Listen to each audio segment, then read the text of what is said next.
சொல்லக்கூடியவள் யாருன்னா ஊர்வசி. ஊர்வசி. ஊர்வசின்னா என்ன அர்த்தம் தெரியுமா? என்ன? பேரழகியா. ஊர்வசின்னா ஊரையே வசியம் செய்யக்கூடியவள் தான் ஊர்வசி.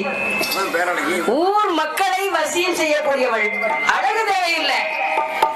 நடன தொழில் அப்பேற்பட்ட தொழில். நன்றாக நாட்டியம் ஆடினார். சரி. நாட்டியம் ஆடிக்கொண்டிருக்கின்ற நேரத்தில் எல்லோரும் அவருடைய நாட்டியத்தை ரசித்தார்கள். அர்ஜுனனும் நாட்டியத்தை ரசிச்சுக்கிட்டு இருக்கான். இந்த ஊர்வசியானவள் நடனத்தை ஆடிக்கொண்டே அர்ஜுனனை அப்படியே பார்த்துக்கிட்டே இருக்காள். அர்ஜுனனை பார்த்தே நாட்டியம் ஆடுறா. என்னடா இது? தேவலோகத்துல இருக்காங்களே, அதானே தேவலோகத்துல எல்லாத்தையும் பார்த்து பார்த்து பார்த்து பார்த்து சலிச்சு போச்சு. இப்பேற்பட்ட ஒரு மனுஷனா, அதான் இவ்வளவு அழகான ஒரு ஆள் இருக்காரு. மனித இனத்துல இப்பேற்பட்ட அழகானா அப்படின்னு அவன் நினைச்சுக்கிட்டே இருக்கா. சரி. அவதான்